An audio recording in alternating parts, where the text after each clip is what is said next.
했냐면은 믿음이라는 것과 삶이라는 거를 갖다가 이건 별도의 문제는 아니에요. 예를 들어 가지고 그 사람이 마음 가는 곳에 몸이 가는 것처럼 믿음하고 삶이 다르다? 저는 그렇게 안 봅니다. 저는 그렇게 안 봐요.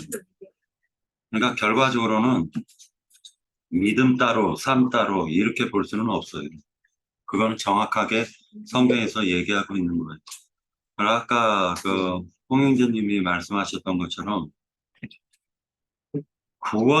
우리가 이제 구원을 갖다 받았다라고 이제 세상 기독교계에서 그런 형식으로 얘기를 해요. 특히 구원파도 그러고.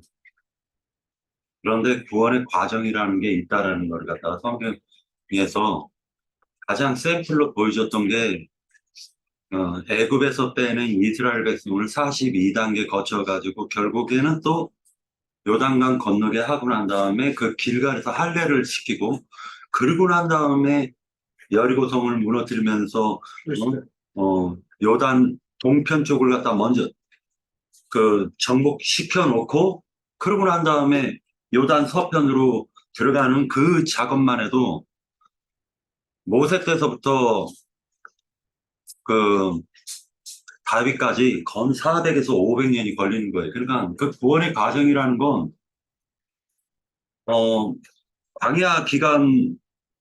광야 기간을 갖다 무교절로 보고 애굽에서 신앙생활, 고센 땅에서 신앙생활을 한 거를 갖다가 유교절로 본다면 초실절로 들어가는 거는 가나안 땅으로 들어간 거잖아요, 결국에는.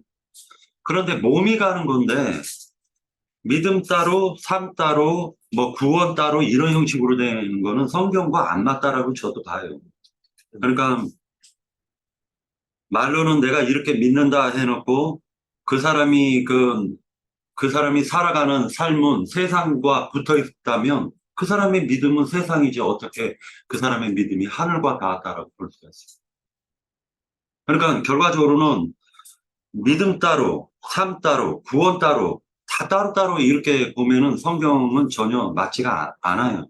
맞지가 않기 때문에 성경을 볼 때 구원에 이르게 하는 과정 속에서 하나님께서 끊임없는 믿음을 갖다가 더 주시는 그 원동력으로 믿음을 주시는 거지 구원의 길을 향해 나아갈 때 원동력으로 믿음을 주시는 겁니다. 그거는 행위를 의지하는 자들과는 달라요. 믿음을 의지한다라는 거는 결국에 가가지고는 믿음을 의지한다라는 건 최종적으로 세상을 버리고 하나님의 그 구원의 길을 향해서 나아가는 그 원동력이 바로 믿음이다. 이렇게 보시는 게 나을 것 같고.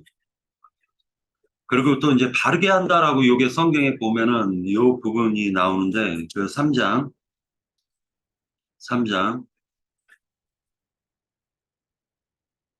네, 16절. 모든 성경은 하나님의 감동으로 된 것으로 교훈과 책망과 바르게 함이라고 나오죠. 이게 바르게 한다라는 게 추를 바로 세웠다라는 의미가 있어요. 추를 바로 세웠다. 그리고 의로 교육하기에 유익하니라고 할 때 여기 교육이라고 나오는데 나라조에 보면 징계라고 돼 있어요. 그러니까 의로 교육하는 것은 징계가 필수적이다라는 걸 볼 수가 있고, 온전케 한다라는 것은 실질적으로 이제 분별된 무리를 별도로 빼낸 거를 갖다 이제 온전케 된 거라고 보는데, 이 온전케 됨은 완전히 공급하는 데에 초점이 또 있다라는 걸 알 수가 있고요. 그 다음에 속이는 자라는 말이 나오죠. 속이는 자. 여기 그 3장 13절. 네, 13절에 보면 속이는 자가 나오죠. 네. 네. 이 속이는 자, 악한 사람들과 속이는 자들은 더욱 악해져서 속이기도 하고 속기도 하나니라고 되어 있는데 이 속이는 자라는 이 어원은 애곡이라는 곳에서 나온 거예요. 이 말이 무슨 말이냐면 장례식장에서 돈 받고 애곡해 주는 자를 가리키는 말이에요, 원래. 그래서 장례식장에서 보면은 대신 좀 울어달라고, 아이고, 아구아구 하고 울어달라고 하는 사람들 있잖아요. 근데 그 사람이 아구아구 할 때 막 얼굴은 빵긋하면서 아구아구 합니까? 아니면은 온갖 감정을 다 집어넣어서 연예인처럼 감정 다 집어넣어가지고 그냥 아이고, 아이고, 이렇게 하는 거예요. 이거 감정 집어넣어야 돼요. 그러니까 이 사람들이 너무나도 슬프게 애곡을 해주니까 장례식장에 온 사람들이 별로 친하지도 않은데 슬퍼져. 자, 이것이 바로 지금의 예배당에서 목사들이 돈 받고 아이고, 아이고 해주죠. 그럼 이게 속이는 자잖아요. 그리고 사실은 이제 3장에서 이 얀네와 얀브레라는 말이 이게 여기에서밖에 이름이 안 나와요. 그래가지고 이거 추적이 굉장히 안 될 걸라요, 저도. 근데 이제 홍영재님이 말씀하시기를 여기 나나주에 보잖아요. 여기 여로 돼 있고 여기에 관주로 보면은요. 출애굽기 7장 11절이라고 나와요. 그게 바로 제가 얘기하려는 게 출애굽기 7장 11절이 뭐냐면 아까 계속 찾아서 봤는데 그 이름은 안 나오고 애굽에서 그 술사들 있죠. 뱀을 갖다가 집어 던졌더니 이들이 그거 보면서 막 웃으면서 우리도 뱀 던지면 아니 지팡이 던지면 뱀으로 변해 라고 했던 그 술사들 있죠.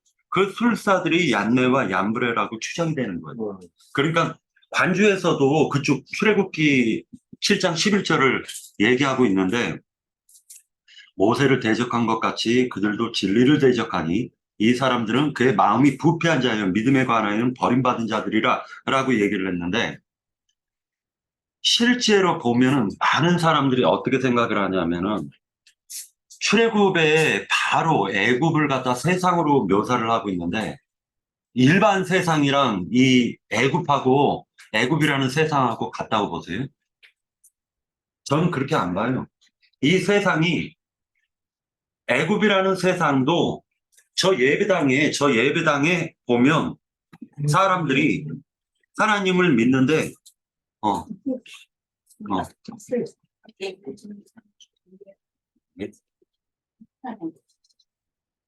하나님을 믿고 따르는데 결과적으로는 하나님을 왜 믿냐면은 세상에서 복 받으려고 믿는 사람들의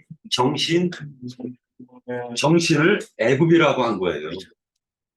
실제로 애굽이라고 여기에서 얀네와 얀브레가 여기 보면은요 믿음에 관하여는 버림받은 자들이다라고 얘기해요. 근데 이 사람들은 애굽에 있었단 말이에요. 애굽의 술사로서 바로와 온 애굽 국민들을 속인 자예요. 그러면 결과적으로는 믿는 그리스도의 세계를 얘기하고 있다는 거예요. 믿는데 애굽의 믿음이냐 아니면 고센의 믿음이냐 이걸 지금 굽을 갈라내는 게 요 얀네와 얀브레예요. 근데 애굽에서도 똑같아요. 어떻게 되냐면 애굽에서도 성경이 이렇게 유시 보면 어떻게 되냐면은 하나님께서 이스라엘 백성을 고센으로 분배를 시켰다라고 했는데 그 직업이 목축업이다 보니까 이들이 고센 땅을 갖다가 또 원했고 고센으로 갔고 애굽에서는 쓰레기 땅이에요. 고센이라는 거. 농사가 안 돼. 그런데 목축하기엔 되게 좋은 땅이란 말이에요. 그런데 이들이 목축하려고 이스라엘 백성들이 선택한 곳이 고센이지 애굽 사람들이 선택한 곳이 아니에요. 그러니까 정신 세계가 다르다라는 거야. 정신 세계가. 결과적으로는 얀네와 얀브레라는 것은 세상을 추구하게 만드는 여호와의 이름으로 세상을 추구하게 만드는 세상 거짓 목자들을 가리킨다라고 보는 게 가장 타당하다라고 보는 거예요. 왜냐? 만약에 이 사람들이 믿음과 관련이 없는 사람이라면 믿음에 관한 버림받은 자다라고 얘기할 필요가 없는 거죠. 필요가 없는 거예요. 자, 그들이 표적과 이적을 나타낸다는 거예요. 지팡이를 던지면 뱀으로 변하게 만든다는 거야. 이들이. 우리가 오살리 기도 가면 목사가 하루에 4명이 나와요. 1부, 2부, 3부, 4부도 다 항상 돼 있어요. 그래서 10시서부터 그 1부 예배가 있고 점심 먹기 전에 또 2부 예배가 있고 저녁 예배가 있고 또 저녁 4시 반서부터 6시까지 또 예배가 있어요. 그 오살리 순복음 기도원에 가면. 4번의 그 예배가 있는데 거기에 목사들이 다 달라. 4명의 목사들이 다 다른데 그 목사들이 와가지고 일차 한번 딱 띄워. 그럼 순서가 어떻게 되어 있느냐? 율법을 죄를 정죄하는 사람들이 1부, 2부를 맡아요. 항상 그래요. 그 다음에 3부는 복음을 전하는 사람이 나와. 그러니까 우리 예수 믿고 십자가의 보혈로 제사함 받았다. 요걸 딱 얘기해. 그리고 4부에 가가지고는 축복받아라, 축복받아라 해서 삥 뜯어먹는 애들이 4부에 나오는 거예요. 그러니까 가장 주인공은 마지막에 나와요. 삥 뜯어먹고 사는 애들은 4부에 나옵니다. 항상 3부는 가장 은혜로운 말을 많이 하는 애들이 나오고 1부, 2부는 율법으로 정죄하는 애들이 나오는 거예요. 우리는 더러운 존재고 추악한 존재고 이런 걸 얘기하는 겁니다.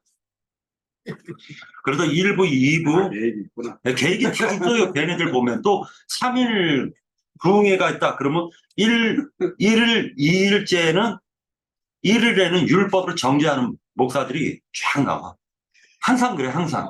그래서 3일째는 삥 뜯어먹는 애들이 나오는 거예요. 최고 그 경제에 이른 애들이 삥 잘 뜯어먹는 애들. 걔네들이 나와서 막 그냥 찬송을 하면서 막 축복받아라 막 쫙 하면 막 하늘을 붕붕 떠다니면서 내게 있는 모든 것을 아낌없이 드리기 위해서 전체적으로 삥이 딱 뜯기고 난 다음에 나올 때는 차비 빌려서 나오게 만들어버리는 재주가 있는 거예요.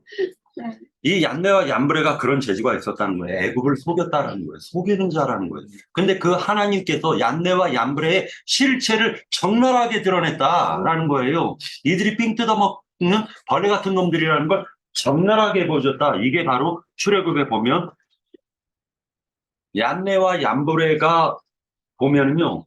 바로 왕궁에 개구리떼들이 있다가 물이 피로 변했다가 개구리떼들이 있다가 파리떼가 나와. 파리 왕이 누굽니까?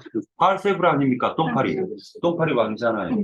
이 얀네와 얀브레가 똥파리의 바알세불의 힘을 얻어가지고 똥파리 짓거리 하고 있는 그 적나라함이 다 애굽에서 드러나는 거예요. 적나라하게 드러난다라는 것은 그 실체가 그 사람이 믿음의 신자냐, 믿음에서 서가지고 하나님을 의지해서 일생을 평생을 갖다가 죽는 데까지 하나님께 그 인생 자체를 도박을 하는 사람도요.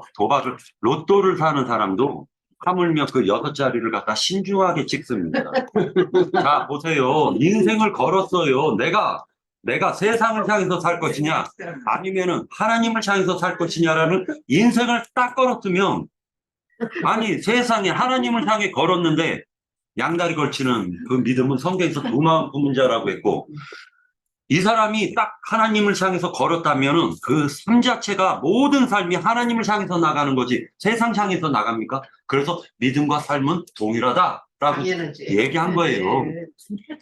구원파들이 얼마나 듣기 싫어하는 말인데요, 이 말이. 네, 구원파들 절대 안 듣습니다. 믿음만 강조하지 이들은 삶을 행위로 딱 비방시켜가지고 완전히 그 사람이 어떠냐? 낮에는 하나님 할렐루야 하고 밤 11시 되면 술집 다니면서 여자 따먹을 생각해요. 그게 구원파의 속성이란 말입니다. 구원파의 속성이 그래요. 밤에는 음란하고 낮에는 믿음으로 찬 애들이에요. 그래요? 그러니까 낮에는 거룩하고 밤에는 부패하고 타락된 자들인 거예요. 그들은. 제가 왜 구원파에서 10년간을 갖다가 구원파 믿음 생활을 하면서 나영재님 만나가지고 내가 나영재님한테 생명과 선악과를 딱 얘기했을 때 내가 뭐라 얘기를 했는데요. 그랬더니 나영재님이 믿음이 구원파적 구원관을 갖고 있구만. 처음에 알고 얘기하시더라고요. 자, 그게 나영재님 만나고 난 다음에도 건 5년을 계속 지속한 거 아닙니까? 그 믿음이 쉽게 떠나는 게 아니에요. 사람이라는 게 그 믿음이라는 건 쉽게 안 떠납니다. 우리가 그렇게 있어서 그래. 자, 결과적으로는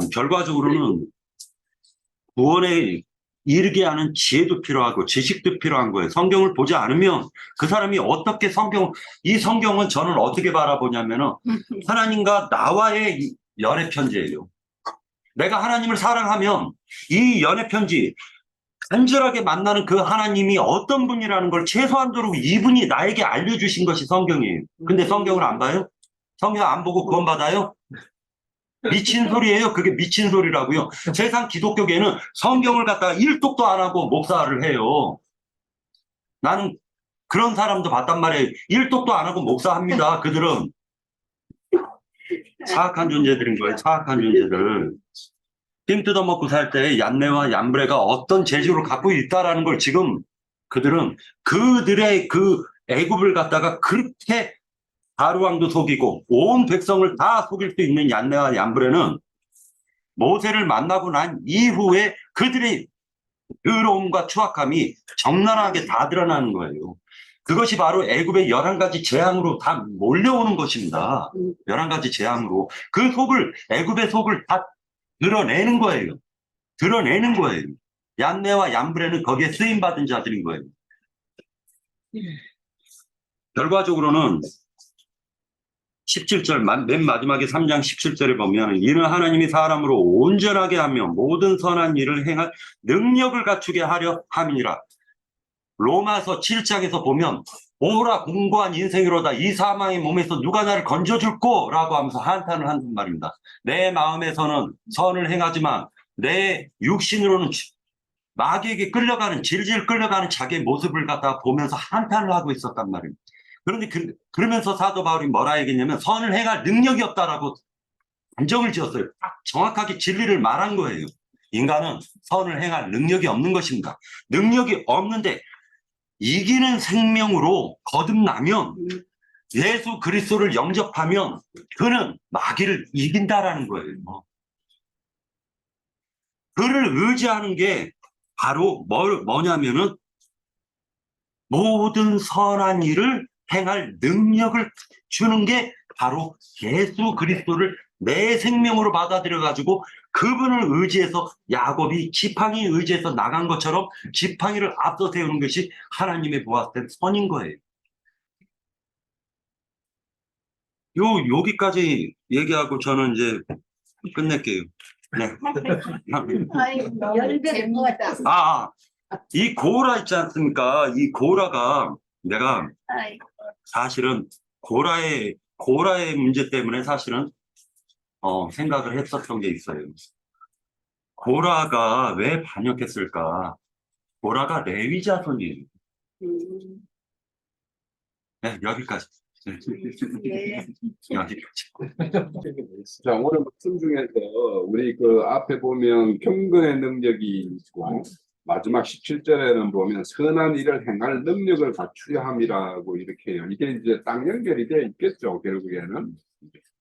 그러니까 우리가 경건의 능력이라는 게 무엇인지 좀 우리 어떤 오늘 가장 중요한 어떤 핵심어 같아요. 저는 늘 경건이라는 말을 이렇게 보면서 이 경건과 거룩 또 이거는 결국에는 우리의 어떤 삶의 내용인데 그 내용이 없이 거룩, 경건 이렇게 말한다라는 것은 그냥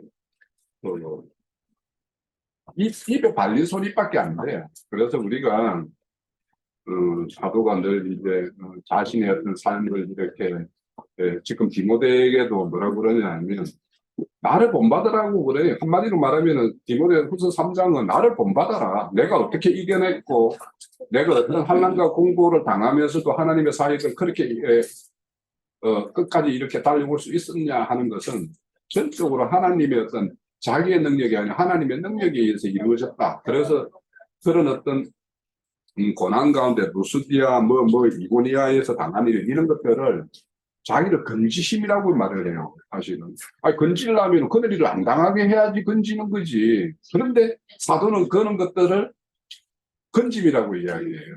그러면 왜냐, 그 건짐이라는 것은 사도에게 맡겨진 그 책무를 다하게 하는 것이 건짐이에요. 그러니까 우리도 우리의 건짐이라는 것은 어려운 어떤 환경에서 벗어나게 하는 것도 분명히 건짐이지만 우리 각자에게 맡겨진 일들을 다 할 수 있게끔까지 해주는 것이 온전한 건짐의 어떤 목적이고 이루어짐이라는 것을 우리가 이제 알고, 그래서 여기서 선한 일을 행할 능력이라는 것은, 결국에 선한 일이라는 것은 선하신 그분을 잘 소개해서 선하신 세계에 많은 사람들이 참여할 수 있도록 하는 것이 가장 선한 일이죠. 그 일을 할 수 있는 거는 우리의 어떤 경건의 능력이 없으면 입에 발린 소리로는 안 된다라는 거예요.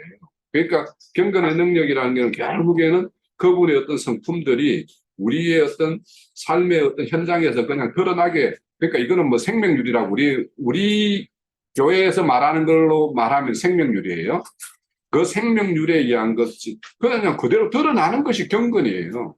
그러니까 그거 없이 이렇게 한다라는 것은 선한 일을 행할 수 있는 능력을 갖추지 못해요. 경건의 능력이 없으면 선한 일을 할 수 있는 능력도 없는 거고, 선한 일을 할 수 있는 능력을 갖춘다라는 것은 경건의 능력을 갖추고 있다라는 거예요. 그것이 오늘 이 사도가 디모데에게 요구하는 거짓